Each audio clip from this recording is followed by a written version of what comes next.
दोस्तों नमस्कार। Gravitas study point में आपका स्वागत है। आज इतिहास के बहुत ही महत्वपूर्ण टॉपिक के बारे में हम चर्चा करने वाले हैं। ब्रिटिश ईस्ट इंडिया कंपनी के दौरान जितने भी चार्टर एक्ट इशू किए गए थे ब्रिटिश सरकार के द्वारा, जैसे कि 1773 का रेगुलेटिंग एक्ट, 1784 का पिट्स इंडिया एक्ट, 1813 1833 का जो एक्ट था, उन सभी के बारे में हम इस वीडियो में चर्चा करेंगे। अगर वीडियो अच्छा लगे तो प्लीज़ चैनल को सब्सक्राइब करके बेल आइकन को भी दबाना और हमें सपोर्ट करना। चलिए वीडियो शुरू करते हैं। देखिए, ये वो टॉपिक हैं जिनको हम इस वीडियो में डिस्कस करने वाले हैं, जैसे regulating act 1773, Pitt's India act 1784, charter act 1753, charter act 1813, 1833, 1853 और इंडिया जिसे भारत शासन अधिनियम 1858, 1861, 1892। इन सभी को हम इस वीडियो में, ये अधिनियम का पार्ट 1 है वीडियो, और इन सभी को हम इसमें डिस्कस करने वाले हैं।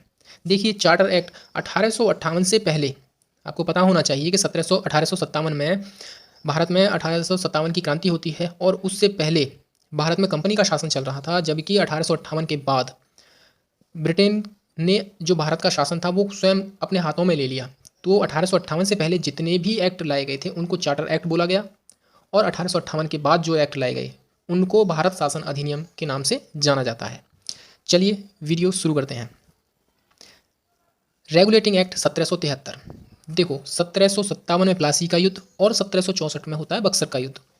इन दोनों युद्धों के दौरान भारत में कोई भी ऐसी शक्ति नहीं थी जो भारतीय हो और पूरे भारत को एक जोड़कर रख सके।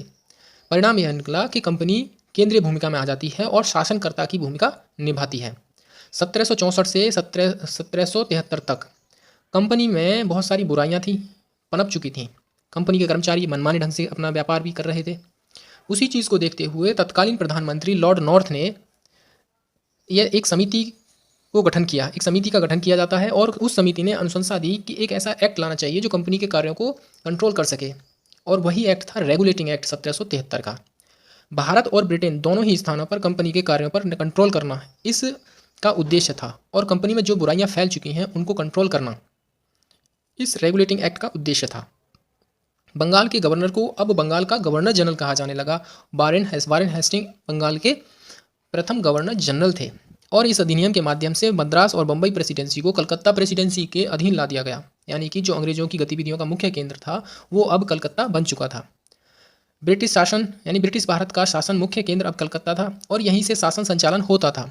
इसके लिए गवर्नर जनरल की 4 सदस्यीय काउंसिल का गठन किया जाता है, यानी कि एक प्रकार से केंद्रीय प्रशासन की नींव पड़ जाती है। गवर्नर जनरल और उसकी जो 4 सदस्यीय काउंसिल थी वो ही भारत में सारे निर्णय लेते थे। कलकत्ता में एक सुप्रीम कोर्ट की स्थापना की जाती है, और जिसके प्रथम मुख्य न्यायाधीश थे एलिजा एम्पे। कंपनी के कर्मचारियों को बिना लाइसेंस व्यापार और उपहार व रिश्वत लेने पर पूरी तरह से रोक लगा दी जाती है। इस अधिनियम के माध्यम से ब्रिटिश सरकार का कोर्ट ऑफ डायरेक्टर का कंपनी पर कंट्रोल और ज़्यादा मजबूत हो जाता है। हालांकि 1773 के रेगुलेटिंग एक्ट के द्वारा कुछ कमियां रह गई थीं, और उन्हीं कमियों को कंट्रोल करने के लिए पिट्स इंडिया एक्ट 1784 लाया जाता है। तत्कालीन प्रधानमंत्री विलियम पिट्स द यंगर थे, उन्हीं के नाम पर इस अधिनियम को पारित कर दिया जाता है। यानी कि कंपनी के ऊपर और ज़्यादा ब्रिटिश सरकार का प्रभाव और मजबूत करने के लिए इस एक्ट को लाया जाता है। इस अधिनियम में कंपनी के व्यापारिक और राजनीतिक कार्य उन दोनों को अलग कर दिया जाता है। राजनीतिक कार्यों की देखरेख करने के लिए, उनका मैनेजमेंट करने के लिए बोर्ड ऑफ कंट्रोल का गठन किया जाता है। इस प्रकार एक द्वैत शासन जैसी शुरुआत हो जाती है, यानी द्वैत शासन जो पद्धति है उसकी शुरुआत हो जाती है। बोर्ड ऑफ कंट्रोल के माध्यम से ब्रिटिश सरकार जो थी वो राजनीतिक कार्यों को देख रही है, जबकि व्यापारिक जो भी गतिविधियां थी उनको कंपनी ईस्ट इंडिया कंपनी कर रही है, यानी कि द्वैत शासन जैसी पद्धति हो जाती है। और यह पद्धति जो द्वैत शासन की पद्धति है 1858 तक जारी रहती है। इस अधिनियम के माध्यम से, यानी 1784 के पिट्स इंडिया एक्ट के माध्यम से इंग्लैंड में एक नए विभाग की स्थापना की जाती है, और जिसे बोर्ड ऑफ कंट्रोल कहा जाता है। यानी कंपनी के राजनीतिक कार्यों को कंट्रोल करने के लिए बोर्ड ऑफ कंट्रोल की स्थापना की जाती है। भारत में कंपनी के कार्यों और इसके प्रशासन पर इस बोर्ड का पूरा कंट्रोल रहता है। 1793 का चार्टर एक्ट। देखिए, इसके माध्यम से कंपनी के व्यापारिक अधिकारों को अगले 20 वर्षों के लिए बढ़ा दिया जाता है। बोर्ड ऑफ कंट्रोल के सदस्यों का वेतन भारतीय राजस्व से दिए जाने की व्यवस्था की जाती है। देखिए, बोर्ड ऑफ कंट्रोल के जो सदस्य थे वो ब्रिटेन के थे, वहीं के थे, और वहीं पर ये कार्य कर रहे थे, लेकिन उनकी सैलरी कहाँ से दी जा रही थी? भारतीय राजस्व से। ठीक है। Charter act 1813। देखिए, कंपनी के व्यापारिक अधिकारों को समाप्त करने का उद्देश्य से लाया गया था। यानी कि कंपनी के जो व्यापारिक एकाधिकार बने हुए थे उनको समाप्त करने के उद्देश्य से यह लाया गया था और इसलिए कंपनी के व्यापारिक एकाधिकार को समाप्त भी कर दिया जाता है। लेकिन भारत के साथ चाय का व्यापार और चीन के साथ व्यापार कंपनी का एक अधिकार बना रहता है। यानी भारत में चाय के साथ व्यापार और चीन के साथ व्यापार पर एक अधिकार कंपनी का बना रहता है इस अधिनियम। बाकी के सारे अधिकार कंपनी से छीन लिए जाते हैं। ईसाई मिशनरियों को भारत में आने जाने पर पूर्ण तरह से छूट दी जाती है और ईसाइयत का प्रचार प्रसार करने की भी छूट दे दी जाती है। 1853 के चार्टर एक्ट के माध्यम से ही भारतीयों के लिए शिक्षा प्रदान करने के उद्देश्य से 1 लाख रुपए प्रति वर्ष दिए जाने की घोषणा कर दी जाती है। हालांकि जो भाषा संबंधी विवाद बना रहता है वो अगले 10 वर्षों तक ये राशि दी भी नहीं जाती भारतीयों के लिए और इस पर कोई ध्यान भी नहीं दिया जाता। ठीक है। 1833 का चार्टर एक्ट, देखिए इस अधिनियम के माध्यम से कंपनी के जो वाणिज्यिक एकाधिकार थे उनको समाप्त करना था और उसे अब केवल यानी कंपनी को केवल राजनीतिक कार्य ही करने थे। भारतीय प्रशासन का केंद्रीयकरण कर दिया जाता है जिसमें सभी कर गवर्नर जनरल की आज्ञा से ही लगाए जा सकते थे। इस प्रकार प्रशासन और वित्त की सारी शक्ति गवर्नर जनरल और उसकी परिषद में सिमट कर रह जाती है। यानी कि अब गवर्नर जनरल को और ज़्यादा पावरफुल बना दिया जाता है। जितने भी कार्य जो भी कुछ होना है ब्रिटिश भारत में वो गवर्नर जनरल की मर्जी से ही होगा। बंगाल का गवर्नर अब भारत का गवर्नर जनरल बना दिया जाता है। ध्यान रखना, भारत का प्रथम गवर्नर जनरल विलियम बेंटिंक होते हैं और बंगाल के अंतिम गवर्नर जनरल भी विलियम बेंटिंक ही होते हैं, क्योंकि बंगाल के अंतिम गवर्नर जनरल अब भारत के गवर्नर जनरल बन जाते हैं। भारत मतलब संपूर्ण भारत नहीं, जो ब्रिटिश भारत था, जो भारत ब्रिटेन के कंट्रोल में था उसका। गवर्नर जनरल की परिषद ने भारतीय कानूनों को संचित लिपिबद्ध करने के लिए एक विधि आयोग की स्थापना की और विधि सदस्य के रूप में लॉर्ड मैकाले को शामिल किया जाता है। और ये वही मैकाले हैं जो शिक्षा संबंधी विवाद में बहुत ज़्यादा कंट्रोवर्सी में रहे और इन्होंने ही भारतीय साहित्य की आलोचना की और यूरोपीय साहित्य शिक्षा साहित्य को बढ़ा चढ़ाकर इन्होंने खूब प्रशंसा की। इस अधिनियम के माध्यम से चीन के साथ व्यापार और भारत में चाय के व्यापारिक एकाधिकार को भी समाप्त कर दिया जाता है। वर्ष 1813 का जो एक्ट आया था उसमें कंपनी का जो व्यापारिक एकाधिकार था वो तो समाप्त कर दिया गया था, लेकिन भारत के साथ चाय का व्यापार और चीन के साथ व्यापार पर एकाधिकार बना हुआ था। लेकिन 1833 के इस अधिनियम के माध्यम से वो अधिकार भी उससे छीन लिए जाते हैं। ठीक है। और इस एक्ट के द्वारा भारत में दास प्रथा को विधि विरुद्ध घोषित कर दिया जाता है। यानी कि 1833 के एक्ट के द्वारा जो दास प्रथा थी उसको गैर कानूनी घोषित कर दिया जाता है और 1843 में इस प्रथा का उन्मूलन भी हो जाता है। ठीक है। 1853 का चार्टर एक्ट, भारत के लिए एक पृथक विधान परिषद का गठन किया गया और इस विधान परिषद में कुल 12 सदस्य होते हैं। इस विधान परिषद के द्वारा पारित विधेयक को गवर्नर जनरल वीटो कर सकता था। यानी कि गवर्नर जनरल के पास अभी भी बहुत ज़्यादा पावर थी कि विधान परिषद कोई भी कानून बनाती है तो गवर्नर जनरल की परमिशन के बिना वो कानून नहीं बन सकता। अगर गवर्नर जनरल चाहे तो उसको वीटो भी कर सकता है और उसको कानून भी बना सकता है। इस अधिनियम ने ही सर्वप्रथम संपूर्ण भारत के लिए एक विधान मंडल यानी ऑल इंडिया लेजिस्लेटिव काउंसिल की स्थापना की। इंडियन सिविल सर्विसेज ICS की परीक्षाओं की शुरुआत होती है 1853 के चार्टर एक्ट के माध्यम से। ठीक है। 1858 का अधिनियम, देखो इस अधिनियम के माध्यम से भारत में कंपनी के शासन को समाप्त कर दिया जाता है और भारत शासन जो होता है वो ब्रिटिश साम्राज्य के हाथों में चला जाता है। कंपनी की दोहरी शासन व्यवस्था को समाप्त कर दिया जाता है।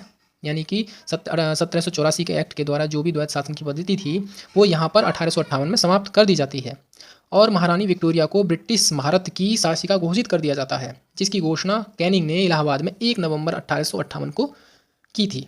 ठीक है। किसने? कैनिंग ने। लॉर्ड कैनिंग ने इलाहाबाद में 1 नवंबर 1858 को ब्रिटिश जो साम्राज्य थी यानी महारानी विक्टोरिया का घोषणा पत्र पढ़ा और उसमें यह कहा गया कि अब संपूर्ण भारत की महारानी होगी ब्रिटेन की महारानी जो विक्टोरिया है वो। गवर्नर जनरल का पद नाम चेंज कर दिया जाता है। गवर्नर जनरल अब वायसराय कहा जाने लगा। बोर्ड ऑफ कंट्रोल और कोर्ट ऑफ डायरेक्टर को समाप्त कर दिया जाता है। एक नए पद भारत के राज्य सचिव का सृजन कर दिया जाता है और इसका भारतीय प्रशासन पर पूर्ण नियंत्रण था। ब्रिटिश संसद के प्रति उत्तरदायित्व होता है इसका, किसका? राज्य सचिव का, भारत के राज्य सचिव का। ठीक है। और जी भारत परिषद अधिनियम 1861, देखिए इस अधिनियम ने भारत में संवैधानिक विकास का सूत्रपात किया। अंग्रेजों की नीतियों में उदार परिवर्तन रखने को मिला। देखिए 1857 में एक क्रांति होती है। क्रांति इतनी भयंकर थी कि अंग्रेज घबरा गए थे कि अब तो उन्हें भारत छोड़ना ही पड़ेगा। परिणाम यह निकला कि जो भारत में ही कुछ देशद्रोही व्यक्ति थे जिनकी वजह से ये क्रांति सफल नहीं हो पाई, अन्यथा भारत से अंग्रेज 1857-58 में ही निकल लिए होते। बट कुछ विद्रोही भारतीयों की वजह से, देशद्रोही भारतीयों की वजह से ऐसा ना हो सका, क्योंकि क्रांति बहुत ज़्यादा भयंकर थी। परिणाम यह हुआ इस क्रांति का कि अंग्रेज़ों की जो पॉलिसीज़ थी, अंग्रेज़ों की पॉलिसियाँ बहुत ज़्यादा नरमी आने लगी और उन्होंने ये महसूस किया कि भारत में अगर शासन करना है तो भारतीयों का सहयोग लेना बहुत ज़्यादा ज़रूरी है। और इसी सहयोग नीति के माध्यम तहत ब्रिटिश संसद ने 1861, 1892 और 1909 जैसे अधिनियम पारित किए, जहाँ पर भारतीयों को कुछ थोड़ी बहुत छूट दे दी गई। 1861 के अधिनियम की क्या क्या विशेषताएं थी वो हम यहाँ देखेंगे। देखिए, कानून बनाने की प्रक्रिया में भारतीयों को शामिल किया जाने लगा, लेकिन उन्हें कानून में बदलाव करने का कोई अधिकार नहीं था। बम्बई और मद्रास प्रेसिडेंसी को विधायी शक्तियाँ पुनः दे दी गईं, यानी उस शक्तियों का विकेंद्रीकरण कर दिया गया। हमें पता है कि 1773 का जो रेगुलेटिंग एक्ट आया था उसमें ये कहा गया था कि जो बम्बई और मद्रास प्रेसिडेंसी है उसको कलकत्ता प्रेसिडेंसी के अधीन कर दिया गया, ठीक है। लेकिन 1861 के एक्ट के द्वारा बम्बई और मद्रास प्रेसिडेंसी को पुनः शक्ति वापस कर दी गई। आपातकाल के समय वायसराय को अध्यादेश जारी करने की शक्ति प्रदान की गई और 1861 के अधिनियम के माध्यम से एक डिपार्टमेंटल सिस्टम यानी विभागीय प्रणाली और मंत्रिमंडलीय प्रणाली की शुरुआत की गई, ठीक है। तो 1861 में ये कुछ महत्वपूर्ण पॉइंट थे। भारत परिषद अधिनियम 1892, देखिए 1857 की क्रांति के फलस्वरूप पनपी राष्ट्रीयता, 1885 में कांग्रेस की स्थापना, इल्बर्ट बिल विवाद आदि घटनाओं ने अंग्रेजों को भारत परिषद अधिनियम 1892 पारित करने पर बाध्य किया था। परिषद के भारतीय सदस्यों को वार्षिक बजट पर बहस करने और सरकार से प्रश्न पूछने का अधिकार दिया, लेकिन मत विभाजन और पूरक प्रश्न पूछने का अधिकार अभी भी नहीं था भारतीयों के पास। इस अधिनियम का सबसे महत्वपूर्ण प्रावधान था चुनावी प्रणाली की शुरुआत करना। एग्जाम एक पूछा जा सकता है, पूछा भी गया है कि चुनावी प्रणाली की शुरुआत किस अधिनियम के माध्यम से होती है, तो वह था भारत परिषद अधिनियम 1892। निर्वाचन की प्रणाली पूर्णतः अप्रत्यक्ष थी, क्योंकि भारतीय विधानमंडल के सदस्यों को नगरपालिकाओं, जिला बोर्ड, विश्वविद्यालय और वाणिज्यिक मंडल निर्वाचित करते थे, ठीक है। तो ये वीडियो था अधिनियम से रिलेटेड, यानी कि 1773 से लेकर 1892 तक जितने भी अधिनियम आए हैं वो सभी हम यहाँ तक डिस्कस कर चुके हैं। और आपको मैं बता दूँ, ये वीडियो का पार्ट 1 है अधिनियम का। इसके बाद के जो अधिनियम हैं जैसे 1909, 1919 जितने भी आगे एक्ट आएंगे उन सभी को हम नेक्स्ट वीडियो में डिस्कस करने वाले हैं, ठीक है। तो अगर वीडियो अच्छा लगा है तो प्लीज़ चैनल को ज़रूर सब्सक्राइब करिए और बेल आइकन दबाकर हमें सपोर्ट कीजिए। फिलहाल थैंक यू वेरी मच।